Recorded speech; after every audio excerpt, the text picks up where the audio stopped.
All right, hello everyone. My name is Ming. Today I have to give you guys a presentation regarding puzzling over ways to move. It is a way for our participants to understand physical activity guidelines. So I will divide my presentation into three parts, respectively, the benefits and the definition of physical activity guidelines. And on the second part, I will include some strategies that people could use to achieve their aerobic exercise goals. And for the third part, I will incorporate some detective games called House Detective for you to be your own house detective and find your own way to achieve physical activity. So just a little bit about myself. My name is Ming, and I'm an international student from Urumqi, Xinjiang Uyghur Autonomous Region, China. As you guys can see in the screen, my hometown is quite a unique place where a lot of like ethnic culture and Ming Han Chinese culture combined together with modernization. You might not went to my hometown, but you must have eat the ketchup made in my hometown. Like one out of four containers of ketchup is made in Urumqi. Just a fun fact. So I'm I'm currently a student from the University of Iowa, and my major is health promotion and psychology minor.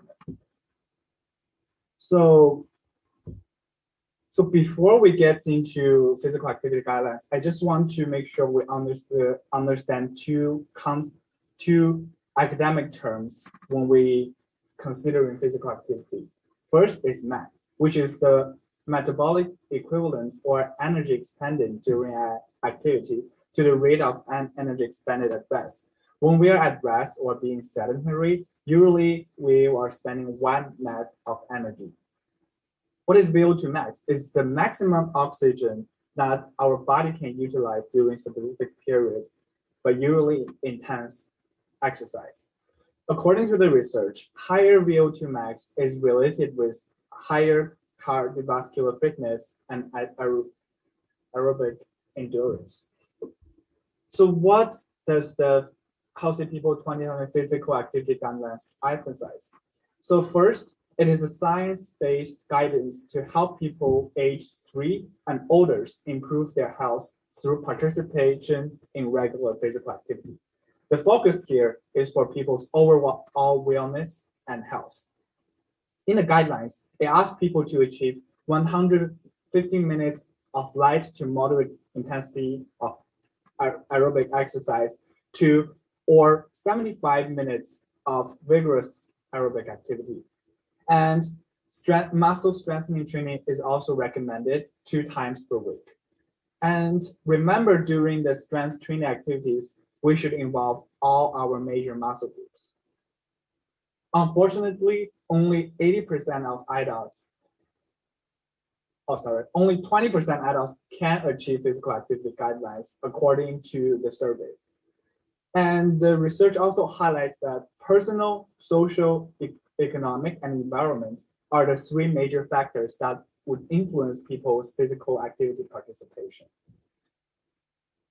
So why it is important? So before emphasizing the importance of exercise, I would like to discuss what is exercise. According to the World Health Organization, every movement counts towards exercise, no matter the frequency, intensity, and duration. Your slides are cut off for this 1 second, so I'm just gonna, I'm just gonna see if it's the.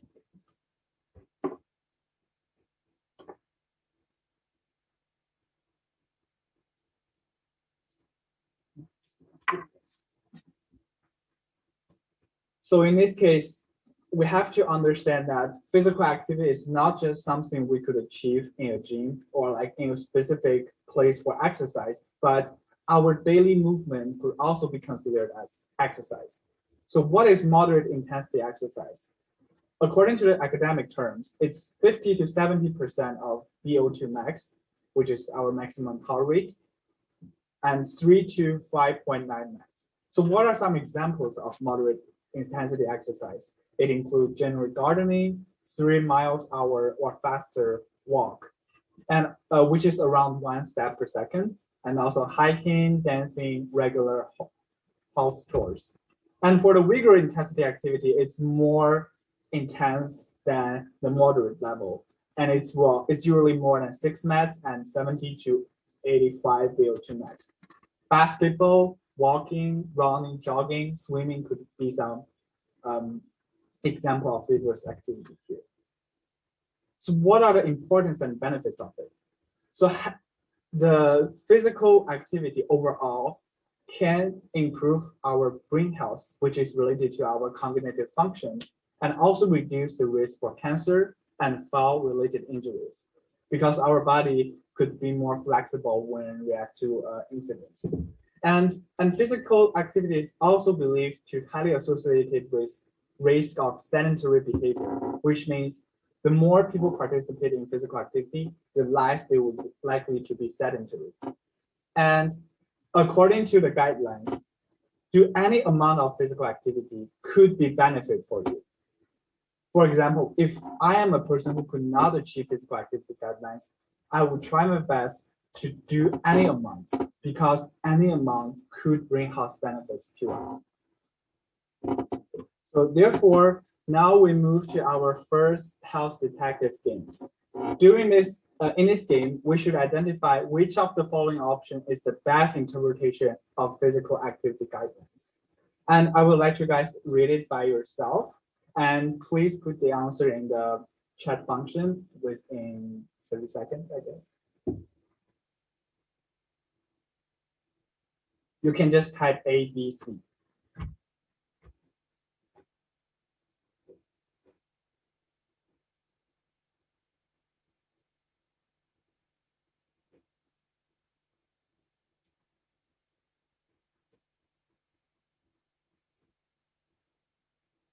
Wow, everyone is really good at to be their own health detectives. Actually, C is the most accurate definition or interpretation of physical activity guidelines. As I mentioned in the first part of my presentation, physical activity guidelines is mainly focused on overall wellness and health. It might have influence to your shape of the body, but it's not the main focus of that. And people with any shape, with any condition, are welcome to join physical activity. And as according to the definition of World Health Organization, physical activities have many divergent domains. For example, you do your housework is physical activity, so it's not necessarily have to be in the gym. So well done, guys.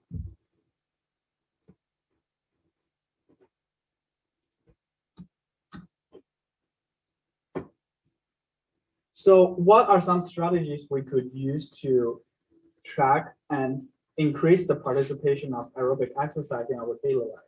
First, we can separate the tasks. According to the guideline, we are requested to finish 115 minutes of moderate level intensity exercise. So we don't have to do it in one day, but instead we can separate it into 5 days. And each days we can bring it to different sections. For example, Monday we could do 15 minutes in the morning and 15 minutes in the afternoon. But on Friday, if we want to be more relaxed, we can divide it into 3 sections, which is 10 minutes, 10 minutes, 10 minutes. So with this short section, each day people could more achieve, and they could manage their time in a better way. And for those people who don't have a lot of leisure times, we could also increase the intensity of physical activity so that we could reduce the amount of time we spend on it. For example, if our goal is to get 115 minutes of moderate level exercise, we can make it to 75 vigorous level of activity so that we could achieve it in 1 hour and 25 minutes. Oh, 15 minutes, sorry. And the second strategy is to make exercise a part of your habit loop. So what is habit loop? Habit loop is basically how in our life, how we form a habit.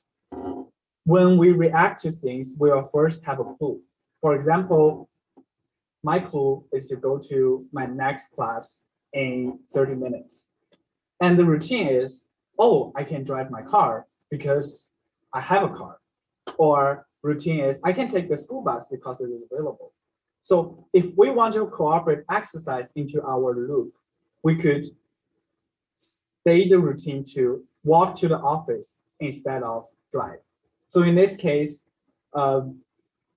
our it is more task oriented and it builds up more meaning to our daily routines. And in this case, the reward can be, oh, I have achieved 30 minutes of aerobic exercise.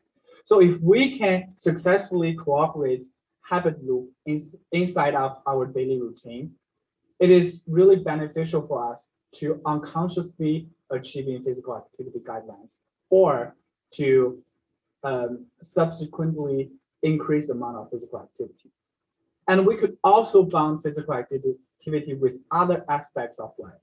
As I showed the pictures above, like couple yoga or like Zoom workout together, and also some interesting family events. If we bond physical activity with our social connection, interpersonal relationship, family time, it will be more interesting and engaging for us. And if exercise has more meaning to us, we're more likely to do it in real life. So here comes the health detective game number 2. Who is the innocent health suspect? Identify who will be most likely to achieve physical activity guideline out of these 3 participants. I will give you guys. Oh, okay. For the suspect A, I think doing exercise during quarantine is too challenging because I have to do it alone. Suspect B, I always invite my sister to join me for yoga. We prefer to do small section after each afternoon after work. Suspect C, I understand exercise is important, so I will force myself to achieve guidelines no matter it is boring or too intense for me. So who you guys think will be most likely to achieve physical activity guidelines? Please do in the chat.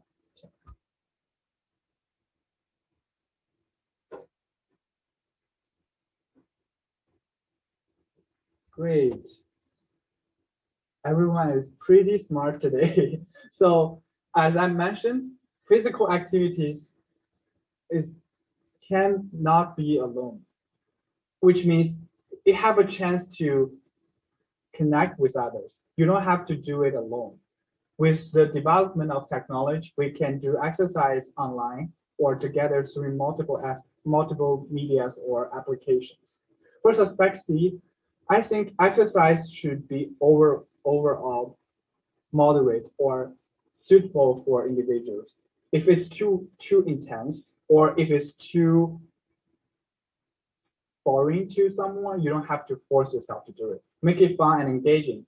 Make it as a family event. Make it as a like couple things, something like that. Okay.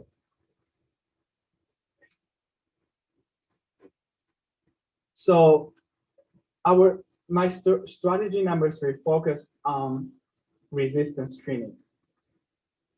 As I mentioned before, the resistance training kind of suggests us to involve all our major muscles. And before each section of exercise, we need to make sure we have 28 hours for our muscle to comprehensively recover. So in this case, we can divide all the major muscle groups into each weekdays and leave it more time and gap between each muscle groups. For example, on Monday, we could do legs and abs. For Tuesday, we could do arms, chest, and glutes. And for Wednesday, we can have a rest day and just do back muscles. And on Thursday, we will get back to legs and abs again. So in this case, we have successfully achieved 48 hours of exercise break and successfully make our muscle recover.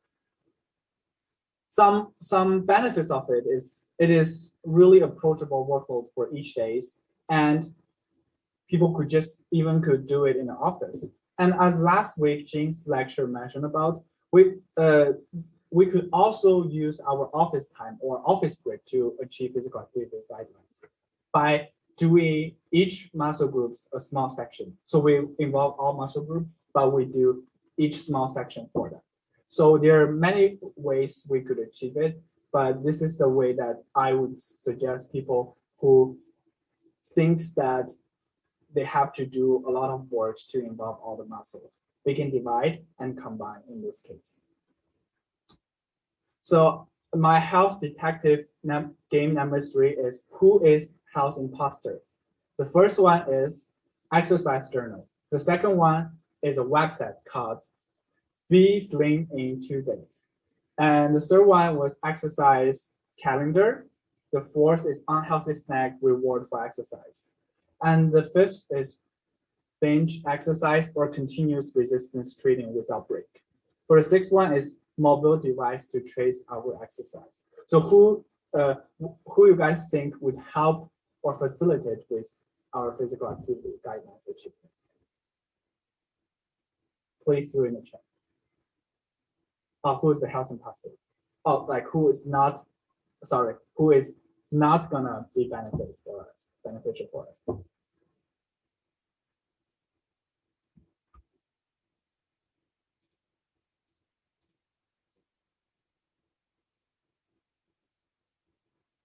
I could see that a lot of you guys mentioned number 2, 5, and 4, which is really good. But I do see some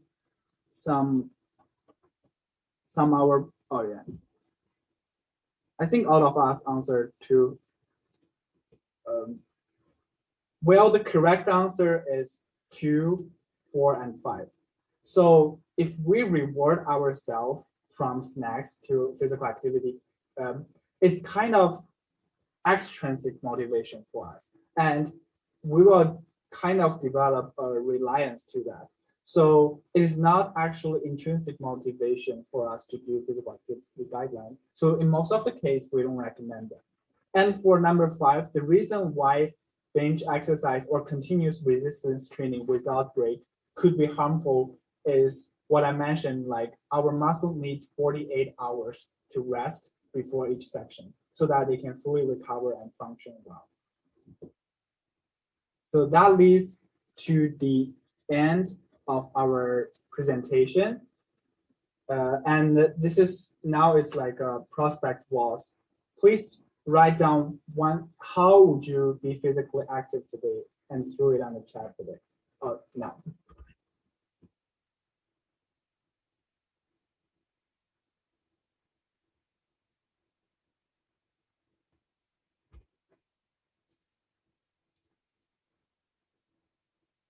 It's pretty good. I see go for a walk, like walk from home instead of driving, which is really good ideas. And also doing some yoga.